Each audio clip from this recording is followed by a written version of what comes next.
messieurs les journalistes, je voudrais tout d'abord, à la suite de mes salutations, vous remercier d'être venu couvrir les travaux de notre bureau politique qui a été finalement transformé en congrès extraordinaire sur la proposition de la Fédération départementale de Mbacké. Nous vous remercions d'avoir suivi nos travaux. Le point principal qui était à l'ordre du jour portait sur le dialogue. Ce que nous en avons dit, c'est que le dialogue est une vertu ancestrale, cardinale du Sénégal, pays de dialogue. Et aucun fils du Sénégal ne peut refuser le dialogue autour des intérêts supérieurs de la nation.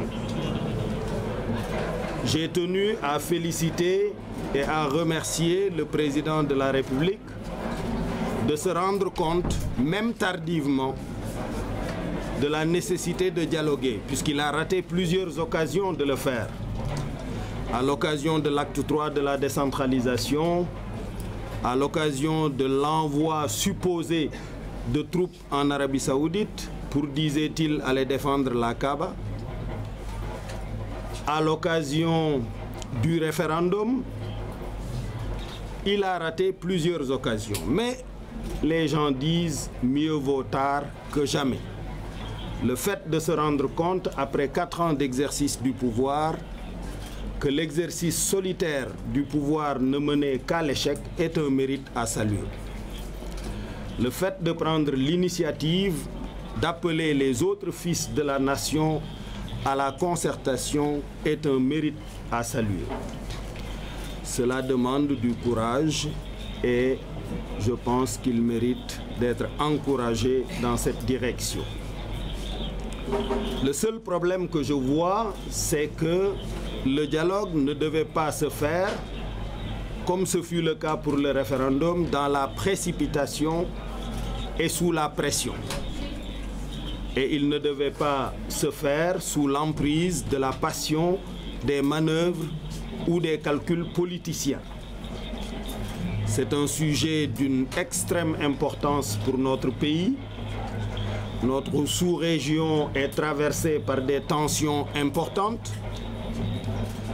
Et le Sénégal constitue une sorte de refuge, de havre de paix, exemplaire dans son modèle démocratique, doté de ressources humaines de très grande qualité qui rayonnent à travers le monde. Donc, même si c'est tardif, le fait qu'il ait appelé au dialogue est salué. Ce que nous rejetons, c'est le dialogue de circonstances. Lorsque nous avons reçu la lettre d'invitation, j'étais frappé de constater que la lettre n'avait pas de destinataire. Elle est pourtant issue du cabinet du président de la République et porte sa signature. Et ensuite, le monsieur qui nous l'a amené nous a dit qu'il ne connaissait pas l'adresse du siège de Rewmi. Ce qui est extrêmement grave parce que c'est la preuve que dans l'organisation du dialogue, le ministre de l'Intérieur n'a pas dû être associé parce que lui connaît en principe l'adresse de toutes les associations privées, dont les partis politiques en particulier, qu'il doit appeler régulièrement à la concertation. Et ensuite, l'identité de ceux qui doivent participer au dialogue n'a pas été spécifiée. Mais plus fondamentalement, nous avions déjà déclaré par la voix de Thierno Bocoum que nous ne participerions pas à un dialogue de circonstances. Le Congrès l'a réaffirmé.